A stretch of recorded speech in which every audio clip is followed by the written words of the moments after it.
Boy, look at this right here. Let's bring back some memories. I ran one of these for years. Mine had a bucket on the back. The one I ran had a bucket on the back, like literally a man bucket, like where I'd get into it, and it had a 70-foot bucket on it. One I had at a Detroit. No, this one, I don't know if it's a... I imagine it's probably got a Detroit. Nice machine, man. Like how tall it is.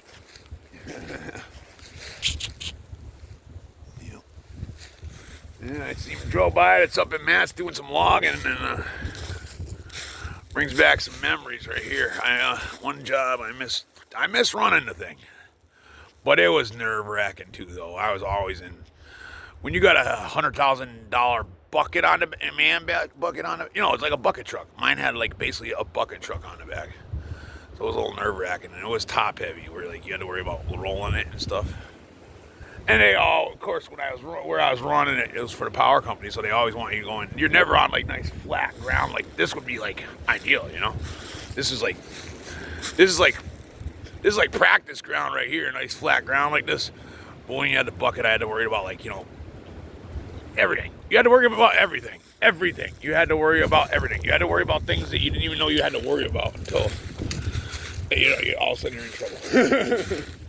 Where these, like this model right here, you just, these guys can literally roll it over and then roll it back. But I ran a couple different models, but this is the 450. I ran a 450, and I had a 70-foot skidder and a bucket on the back. It was actually my favorite one at a Detroit. These chains right here, I don't miss putting these things on.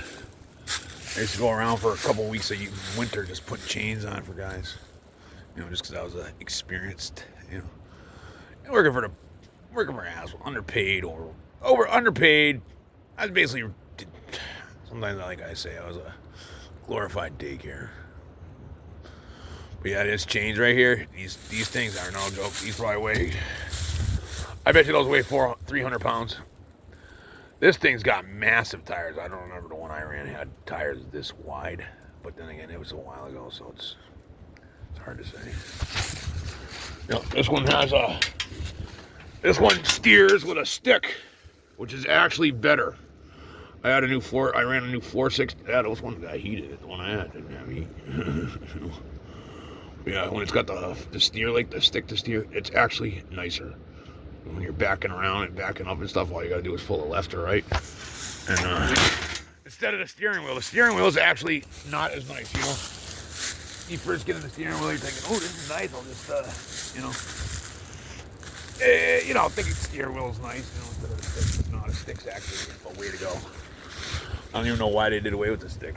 I guess everybody thought the steering wheel would be better, but no, once you get used to it with the stick, it's just like, it makes so much more sense, You just got to pull a lever to go left or right, instead of just turning the wheel, It's, down the road, it's a little tricky. But that's just like anything. It's like running a bulldozer or something, Just how it runs, or Bobcat, whatever, It's funny, sometimes I'll run Bobcats where they have the older style, before you had joysticks, and like Jay, Matt's brother, can jump right in and run it like smooth as silk. Me, I can't even run the thing.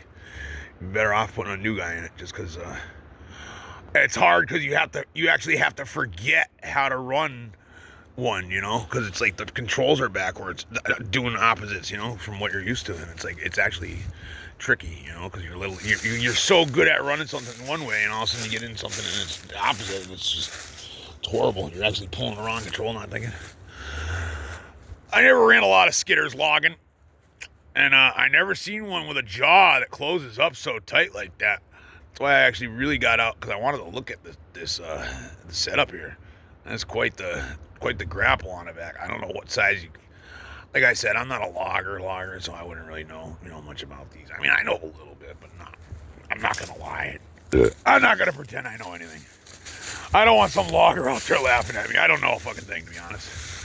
Know a little bit, Well, it's got a big old winch on it. I don't know the names of the winch. Loggers, they'll tell you, like, what winch it is and what grapple it's got. Loggers just, they're the men of their trade, But I mean, I've done a little bit of law. I'm definitely like, these guys look to me like I know what I'm doing, but I really don't. when I came out to, I was actually here when a couple loggers came to look at this job, and walking through the woods with it, I realized I don't know nothing. To be honest, I don't know nothing. I did tree work for 10 years, you know, but two different, it's like an apple and an orange, you know. I was surprised how much I really didn't know. Freaking gravel. I guess he's here, he's not out here because it's a little wet. Now I was saying, I think it's too wet out here, but it's like, oh yeah, because I remember the one I used to, when I ran this one right here, a 450, when I had a 70-foot bucket on the back, I think it was like 40,000 pounds. And the front would leave a good little trench.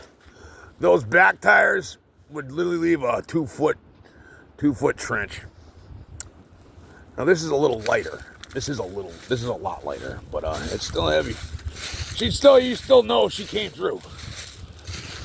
But yeah, I just wanted to stop and take a look at it. Brings back memories. Beautiful machine. Love to own it. I don't know what I'd do with it because I do not ever want to run a chainsaw again in my life, but I'd pick one up for Haas. Actually, I'm actually looking into getting stuff like that. It's just you know, if I got into it, you know, I'd like to go get some firewood, make some dough, you know, and I like doing stuff once in a while. I like doing different things all the time. So if I could, you know, I got a little job clearing land, I'd do it, you know, and stuff like that, you know. This one's burns a little more go juice than I'd want to spend, to be honest, you know. But well, you know, if I had, you know, the machine's paid for and stuff, what the hell, you know. That's the way I always look at it. That's why I always, you know, everybody laughs off my old stuff, but you know, that's why me and my dad had that stuff, because we could. It was all paid for, you know. Now, I don't own nothing because Mom owns it all. It's funny. Everything went from mine and Dad's to now I own nothing. It's funny. Funny how that works, huh? And I went from owning everything to owning nothing. It's crazy. Overnight, I went from owning, I don't even want to tell you how much money worth of equipment and this and that to owning nothing. But we'll see. God's got my back. I hope for it. Anyhow, I don't let stuff get me down. But yeah, I'd like to pick something like I'd like to pick up one of the old John Deere ones. You know, the old little John Deeres. I'd love to have one of those, or an old Franklin or something like that. You know, this one's a little too big for what I would do. I would drive this thing from here to my house, though. It wouldn't bother me. I used to drive them down the road. I think I clocked one. I did like 6 miles on one. My friend Larry, he used to run it too. He's another nutcase. We used to pull right up to the pump down in like Haverhill, Massachusetts, and stuff like that. Lawrence, Mass. You're talking a city, a ghetto. We'd be working on a power line or a train track, you know. Decided instead of carrying gas cans down to the pump, we'd pull right up to the pump. Driving right by some cholos. Right up at the Gandhi Mart. Anyhow, have a good day.